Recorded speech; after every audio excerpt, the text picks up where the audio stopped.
opportunity to finish this series. House meetings, want to make sure that thing was running up there. Nothing worse than pushing buttons and nothing's behind me. So, as we have looked at some of the creatures that God has created in this series of lessons, I know that I just scraped the top of the barrel, so to speak, as there are many more animals and plants and things that we should look at or could look at to point to the fact that God created everything that's here and that He made it exactly like He wanted it to be. And tonight, as we wrap this series up, we're going to look at the Bombardier beetle. This one is one that Tim's trying to give me a little extra time. I'm not sure I need it because I'm not sure I understand everything about this particular creature, but it is one that has been widely debated in the creationist community and the evolutionary community for quite a few years because of its abilities, what it does. And as the flyer said, it's the explosion maker, and this particular beetle is one of the examples that I use whenever I talk about dinosaurs and the fact that there were fire-breathing dragons like the Leviathan in the book of Job. And because if we can have a half-inch long beetle that is capable of doing just exactly that, then how hard would it be for us to imagine that God could create a creature like Leviathan that had the ability to breathe fire out of its nostrils. And so tonight we're going to look at some biochemistry as we look at the Bombardier beetle. And the creationists many times will say the Bombardier beetle defies evolution. Because if the Bombardier beetle was to go through millions of years of gradual steps, at some point he would have blown itself up, because you can't play around with explosive chemicals, especially when you're trying to create them, when you're trying to make them, by accident. And these aren't, they're chemicals that at least one of them we've heard a good bit about. But it's amazing, of course, that the evolution says, I can think of, you give me enough time and enough beetles, and I may lose a couple 100 million, but they'll eventually evolve and we'll eventually get to the animal that we see in the world around us today. So let's go quickly and look at the Bombardier beetle. Probably most people aren't familiar. I've never seen one. They do live in the United States. They're found in moist environments, woods, and leaf litter. And so they're really pretty common. They are nocturnal, which is, I like my sleep. Not that I do it very well anymore as I get older. So at night, most of us aren't wandering around. Well, maybe Martin, some of his coon hunting crowd, they may be wandering around the middle of the night, but they're not looking for beetles. So I think we can be pretty well sure that they have bigger things on their mind. But they are most active at night. There are more than 500 species from around the world, so they're really fairly common, and they're found on every continent of the Earth's landmass except for Antarctica. And of course, the temperature there would be so cold that it would be unlikely that they could survive.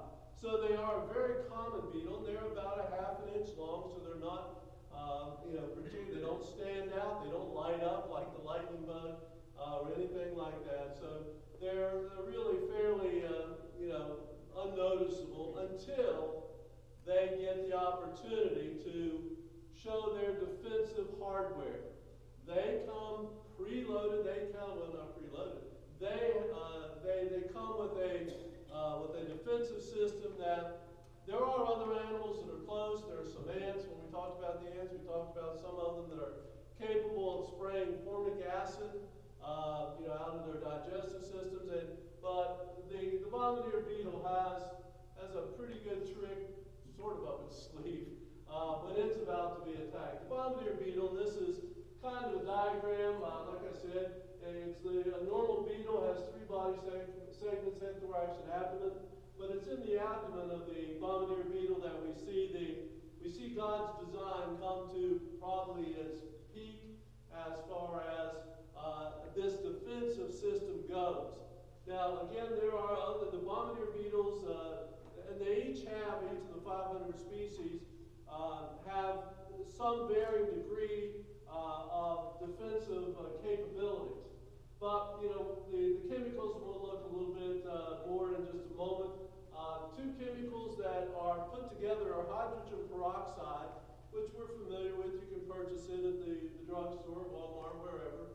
And hydroquinone, which actually is it's a medication that's used to treat certain disorders and diseases. So they're not particularly unusual chemicals, and together they are not particularly explosive. It's only when those chemicals are combined with the presence of other chemicals that it becomes the explosive experience that Bombardier beetle has. And so we'll look a little bit. There are glands that produce these chemicals. So God has created special glands that one produces hydrogen peroxide, one produces hydroquinone, and then they're combined, and then they're put into storage chambers where they're kept. You know, just like ammunition, kept for when it is needed, when the Bombardier beetle is about to be attacked, then he'll pull that out. And then there's a combustion chamber, a place where this explosion occurs.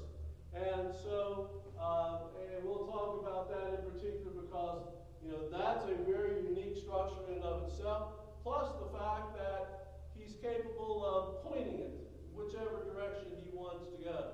Of course, the explosion comes out the tail end, the rear end of the beetle, and, you know, not all predators are going to attack from the back, although that's a pretty common attack scenario.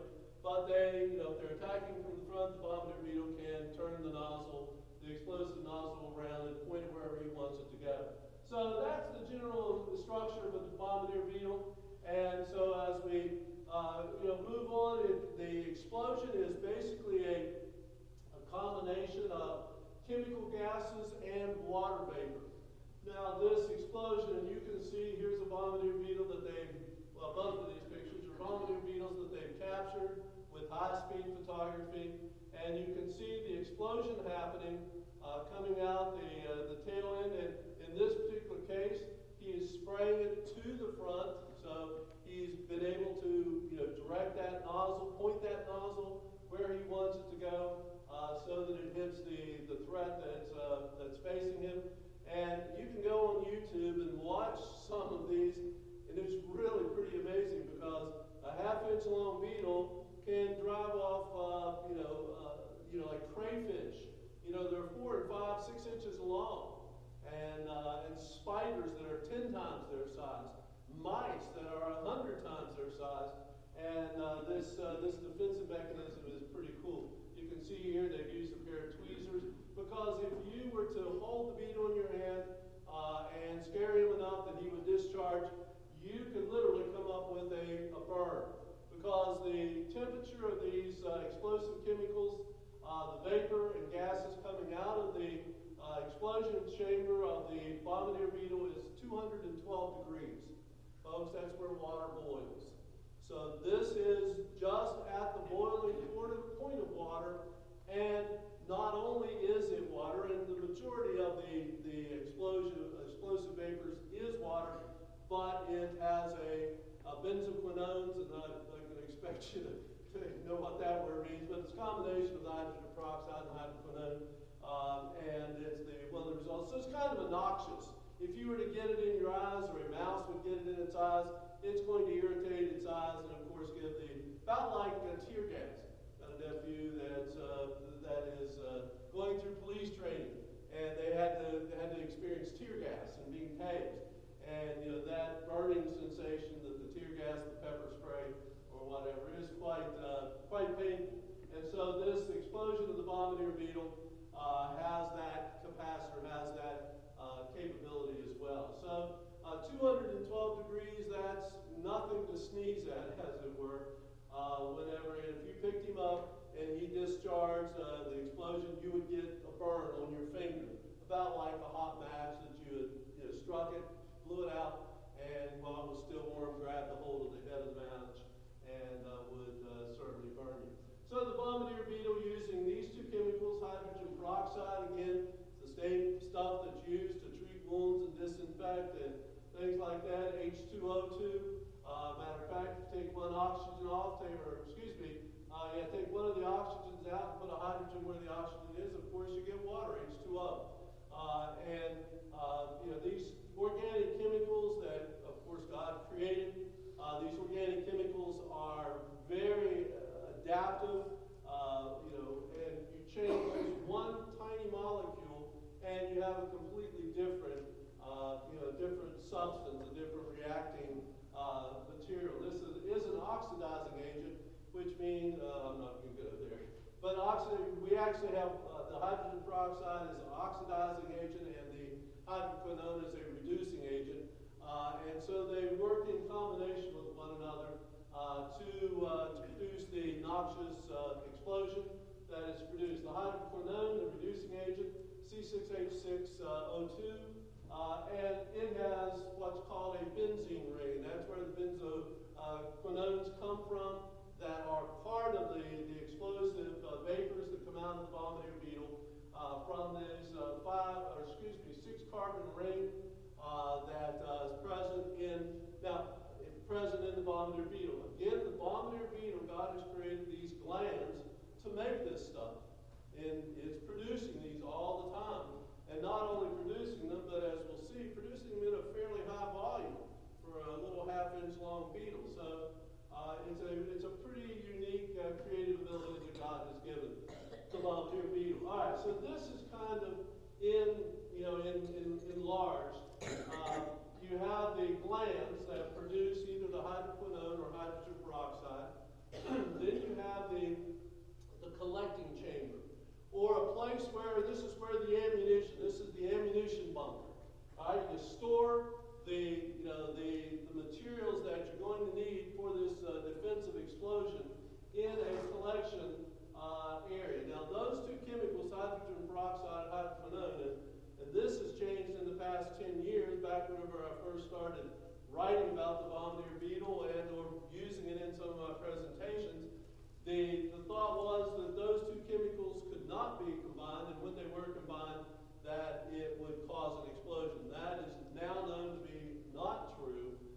Scientists have figured out, okay, it's only when, and actually, that may have been simpler, may have been easier for the evolutionists to get to accomplish if that had been the case. But there are two additional chemicals that have to be present in order to make the explosion happen. So you have the collecting bladder or chamber where the chemicals are stored until the Bombardier Beetle needs them. Then there's a unique spot here called a valve. And the Bombardier Beetle has the capacity to open and close this valve, which it allows the chemicals, the hydrogen peroxide and hydroquinone, to squirt be released out into the explosion chamber. And then, of course, this is the aimable nozzle out the back of the Bombardier Beetle. Now, it's in this explosive chamber that God has designed the Bombardier Beetle with the ability to produce enzymes. And it's these enzymes that are the agent that trigger the explosion. And it's only here in the explosive chamber, or explosion chamber, that you get the reaction, the chemical reactions that produces 212-degree noxious vapor cloud or spray out of the back of the Bombardier Beetle. And so, like I said, this is sort of a simplistic diagram of all the parts that are necessary. So you've got to have the glands that are making these chemicals. Again, not simple chemicals, in their makeup, and most of the time these are not produced by animals. God had to specifically design the cellular structure, and of course we could drop down and talk about how cells are capable of producing hydrogen peroxide or hydroquinone. And that, again, just makes it more and more and more complex whenever you consider that, the cells that line this collection chamber, the bladder also have to be designed in a specific way so that they are not affected by these two chemicals being in that chamber at the same time. Again, because they may be there for a period of time. If the Bombardier beetle's not being threatened, then he has no need to discharge. And then there's the question, where do they go? Are they recycled? Are they reabsorbed and new created? Again, lots of unknowns about the Bombardier beetle. There's a muscle right here at the valve location, and it's that muscle that opens and allows the reactions, the reactants, the hydroquinone and hydrogen peroxide, to enter into the explosive chamber. Then the enzymes that are necessary to set it off are present, either squirted in this one. They still don't know for sure whether they're squirted in at the time when at the same time the hydrogen peroxide hydroquinone mixture comes in, or whether they are there all the time. They're just not absolutely sure. But there, and of course, you can see the difference in the way they've drawn the explosion chamber, and that's because this thing needs to be reinforced. It has to be beefed up, because otherwise, when the explosion happened, it would blow the back end out of the Bombardier beetle, and that would be the end of it. So remember that if you did not have the specialized thick explosion chamber, and you had these two chemicals and the two enzymes coming together, boom, the beetle dies. And so this gradual process over millions of years of accidental changes occurring, are virtually impossible. Sometimes the Bombardier beetle and the cockroach, the emerald cockroach wasp we talked about last month, are said to be irreducibly complex. Now that means that, or have irreducible complexity, that simply means that this is the very simplest you can make this and have it work. If you had any other bad combination of all these things, then the thing doesn't work the way it's supposed to. And at any one point, if the enzymes aren't being produced, then the Bombardier beetle is squirting out just sort of a little bit of liquid that may not be, isn't going to have any effect on the mouse or the whatever, the crayfish or whatever is after him. If it doesn't have the collecting bladder to store it up, any one of these parts, if it didn't have the valve located here, and on and on and on it goes. If any one of those was missing, they all had to be present right at the same time. Had to be present instantaneously for the Bombardier beetle. Now talk about luck. That would have to be luck if you had. And then, of course, you also remember that you have male and female Bombardier beetles. So not only would you have to have all this complexity here to produce the defensive system, but of course you have to have reproductive system, and the male and the female Bombardier beetles would both have to evolve exactly at the same time. And then imagine every animal, everything in the world having to go through that.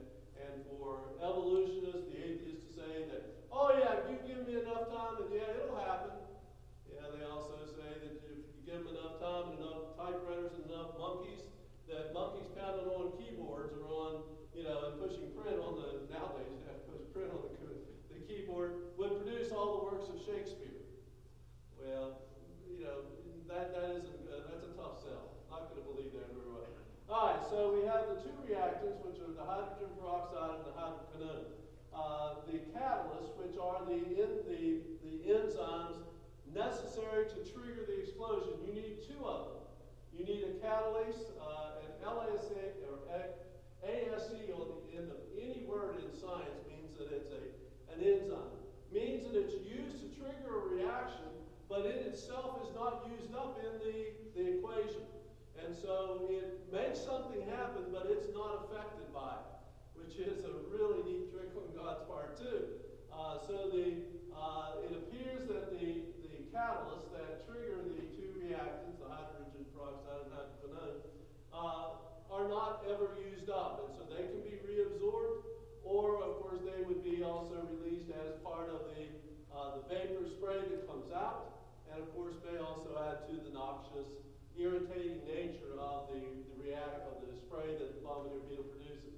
So the actylene, the hydrogen peroxide, and the hydroquinone, they trigger the explosion. This is where the explosion happens. The hydrogen peroxide then converts to water and steam, liberating an oxygen atom. The heat from the strong hydrogen-oxygen reaction causes the rest of the chemicals in these two reactants to react together, expanding a steam that causes the vapor explosion. And so the explosion of these chemicals, the hydrogen peroxide and the hydroquinone, which by themselves, together in the storage chamber, are inert. They don't react with one another. It's only when they're squirted out into the explosion chamber with these two enzymes that you get this instantaneous chemical reaction, and the Bombardier Beetle produces this explosion. The valve system is, they're now discovering that it's exceptionally complex in that, and this diagram sort of shows how the chemicals come into there. The tube that comes out of the storage chamber is opened and closed by a series of, there's sort of muscles and sort of not. It's partly muscular and partly pressure, because whenever the chemicals come in and they react with the enzymes in here and the explosion occurs, then the pressure that builds up on the inside of that sort of little pincher looking thing closes, squeezes the tube coming out of the storage chamber. Otherwise, guess what could happen? You'd get a backwards reaction and the whole storage chamber would explode. It'd be like having a bunch of dynamite taking a stick out, light one, and having it go off. But then imagine the dynamite triggering the explosion of all the rest of the dynamite in the storage chamber, storage building. And so you get an opening and closing of this valve, and then of course opening and closing of after the combustion chamber. Then you have to open and close because the Bombardier Beetle wants to keep that explosion chamber closed until it's built up the maximum pressure, and then it releases it all at once, so that the explosion that comes out is as forceful and as powerful as it possibly can be. And so the Bombardier Beetle, again, the aimable spray nozzle, in other words, he can point this, the pulses of the explosion, he pulses the explosion. And again, I watched a few of these as I was researching this again. They've now recorded some of these explosions going off, and it literally, because a Bombardier Beetle, when it discharges, when it gives off this explosion, it makes an audible pop. You can hear it. And in the case of especially the African Bombardier Beetle, which we'll put up some information about momentarily, it sounds like a machine gun going off. He can control that so precisely that the explosions are, just sort of pulse. And that prevents the cells, again, at 212 degrees, what would happen to normal living tissue? Well, it would normally be fried. And so the Bombardier Beetle cells, God designed them so that they weren't going to be killed by this explosion, and so they don't overheat and die. 270-degree range of motion. So, 360s all the way around, 270 is a big chunk of that, folks.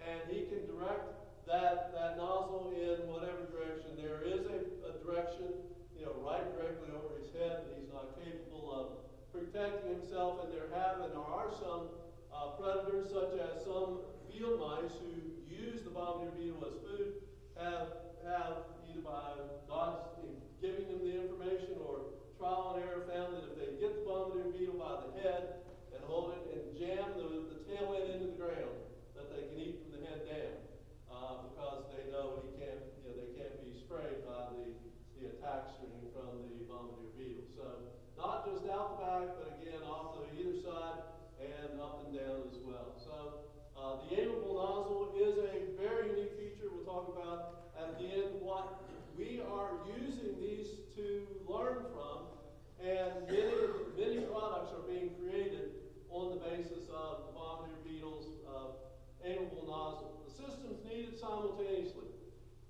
They'd have to have a brain, obviously. They'd have to have a nervous system with eyes to be able to tell that that a predator is coming, that they need to be aware of, so they have to have a nervous system. So they have to have eyes, they have to have the ability to know that the predator is coming.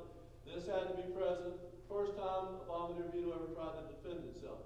They had to have the valve system with both the inlet and the exit valve, the exhaust valves, working together, and they have to work synchronously. They have to work in rhythm, so that one opens and the other one closes. One closes and the other one opens, so that you don't get a back reaction back into the explosive or into the chamber that contains the system or the chemicals, the reactants.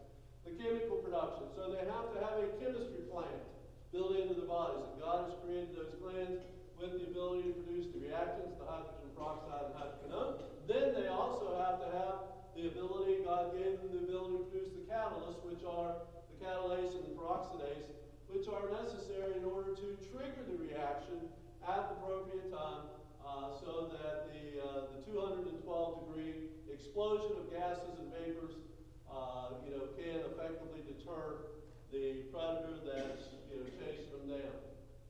And then, of course, the movable, flexible turret, the aimable tail.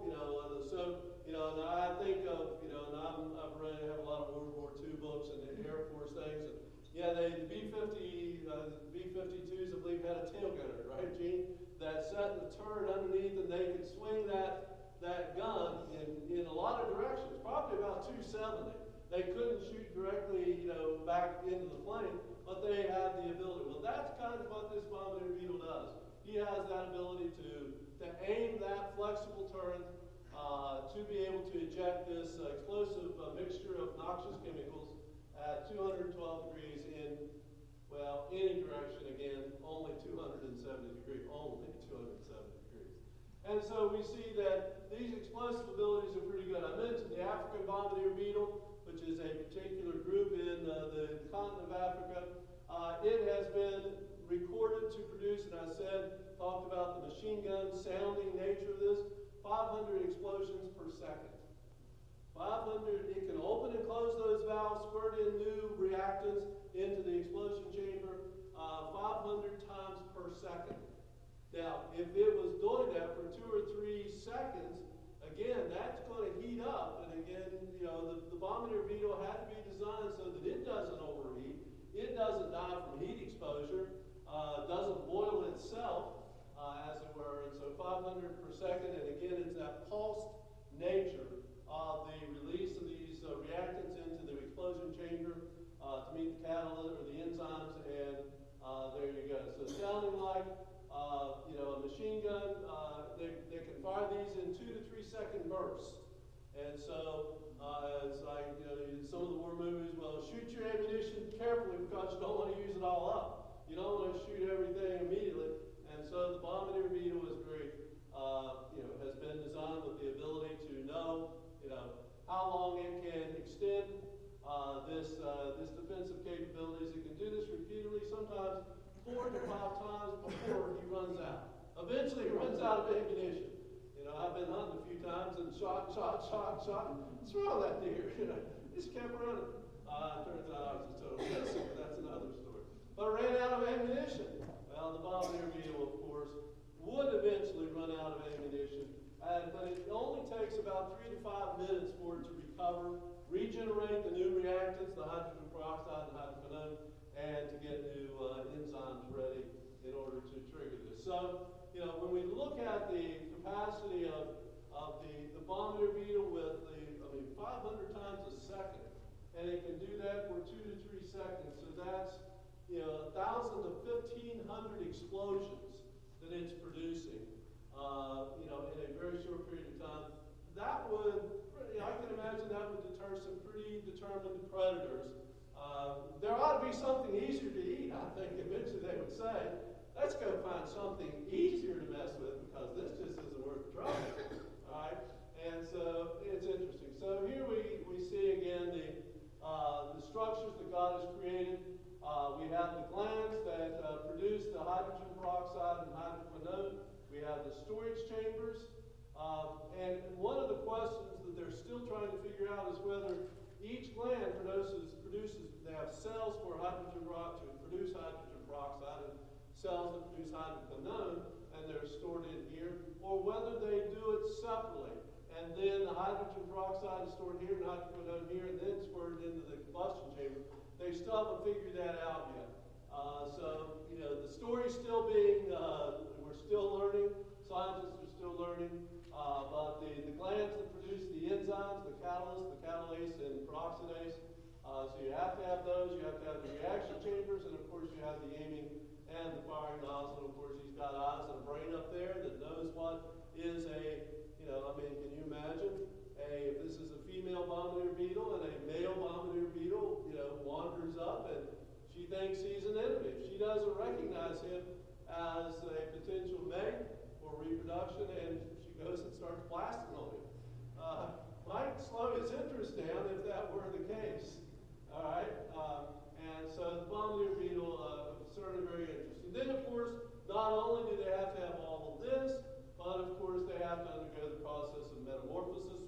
of and by itself is a miracle of biochemistry, because if you look at the adult, look at the larva, the pupa, the larva and the adult look nothing alike, and we know that caterpillars and butterflies, the butterfly looks nothing like the caterpillar.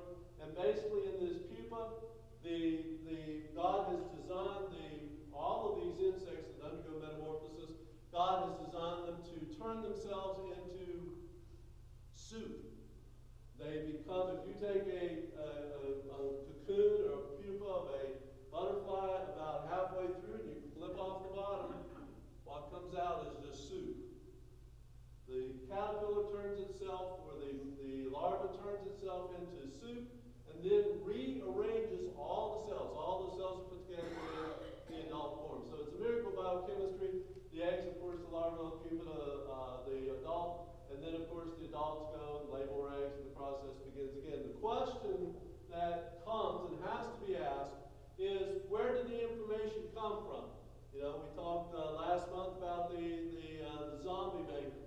How does that information get passed from the mother who never sees the baby and the baby that never sees the mother? The same thing here.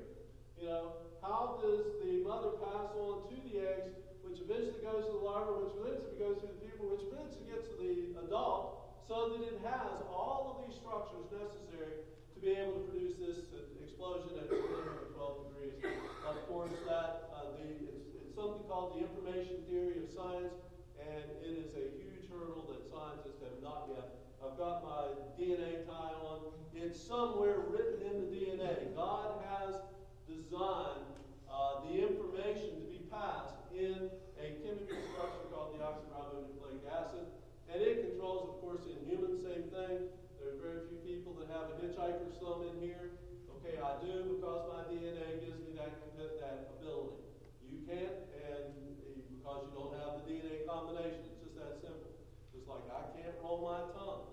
Someone said, Dave, here's $1 million if you can roll your tongue, fold it in the middle. Impossible for me. Just simply don't have the genetics, the DNA to do it. So, all right, the Bombardier beetle has been used in the past 20 years as what we call biomimicry. Bio meaning life, mimicry meaning copy. So we're copying living things. Scientists, as they study these things, have realized that, hey, there are some things here that God did, well, they don't call it God. Evolution created them. Evolution brought them into existence that maybe we can take advantage of. And they are everything from medicine, you know, the nebulizers that are used to people that have asthma. They're now designing better nebulizers, building them on the design of the Bombardier combustion chamber. Because what they have found that the Bombardier beetle's explosive spray at 212 degrees comes out about twice the length of its body. So it vaporizes it in a manner that we can copy. And so they've created better nebulizers. Jet airplanes, matter of fact, some of the latest jet airplane engines, the pulse jet engine, is being designed after the combustion chamber of the Bombardier beetle. They've actually realized that the aerodynamics and the combustion, because that's what a jet engine does. You take fuel, you put it in there, it explodes, and out comes a hot, powerful blast of chemicals. Well, that's, so they're using the Bombardier beetle as the model for better jet engines in the future, rocket engines, airplane engines, etc. And they believe that they'll be able to use those pulse jet engines to fly at about 70,000 feet rather than 40,000 feet, because they don't have to have any oxygen. They carry those just like the Bombardier beetle. The reactions are chemical. So they don't need oxygen because the explosion produces its own oxygen between the enzymes and so they'll be able to fly up there. There's less wind resistance. They'll be able to go from Washington to London in about an hour and a half instead of 7 hours flying at those heights. Needle-free injections. They're again using that technology or that design that God has created to do that. Fire suppression systems, fire extinguishers are now being built with the ability, with the nozzle where the spray comes out for the fire extinguisher is designed on the Bombardier beetle's combustion engine or combustion chamber. Fuel injection systems in cars and trucks. who would have ever thought that a car and truck is going to be using a design that they found in a half-inch long Beetle? And yet that's what's going on. Anti-theft technology, I tried to find some more information about this. I'm not sure what that is yet, but that was listed as one of the things that they have learned, and they're applying the Bombardier Beetle too. So all of these are based on the Bombardier Beetle's explosive defense system that God has designed to provide protection for the Bombardier Beetle. Well, what do the evolutionists say? Of course, as I said, the evolutionists can explain everything. They can explain anything. Give them enough time. And of course, that's the case. Just a couple quotes. This particular scientist, and I put the emphasis in there, David Grimadahl, in essence, Bombardier beetles exemplify evolutionary ingenuity. And again, I underline that and bolded bold. Employing a sophisticated defense mechanism. And that's just part of the larger paragraph. But evolutionists have gotten themselves to the point where they think evolution is smart. They think it's intelligent. Well, how can a just pure dumb luck be intelligent? Well, they've convinced themselves that somehow that the bug that didn't have these abilities somehow figured, well, I'd be a whole lot better off if I had an explosive chamber and these chemicals, and so I'm going to start changing myself to get them. Okay. That's of course like us saying, well, I want to evolve into something that's, I want my great-great-grandchildren to be, whatever. Pick whatever characteristic you want. The evolutionary side of the debate paints a more detailed picture. Again, this was in response to an article that creationists had used, the irreducible complexity of the creationists used. And they say that the debate paints a more detailed picture with different theories established around the evolutionary steps the Bombardier beetle may have taken. Again, they're just guessing because they weren't there to see it. And so they just say, well, I think this is how it could happen. We could have this become this and do that. And they can convince themselves. It's incredible what people believe so long as it's not God. And there's no question about that. Many of these demonstrate a plausible path of development, which strengthens the evolutionary side of the debate. And so we could look at the Bombardier beetle. We can certainly see that the evolutionists very quickly will find a way. Time is their hero. And so given enough time, all of these things will happen. So the question that the Natural History Museum put on, who put the bomb in the Bombardier beetle? Well, of course, we'll readily admit that it was the Creator that did this. God knew exactly what was necessary for the Bombardier beetle to be able to do all this. He knew what chemicals react. He knew what enzymes would be necessary. He knew what anatomical structures. He knew how they would be regenerated in the cellular structure.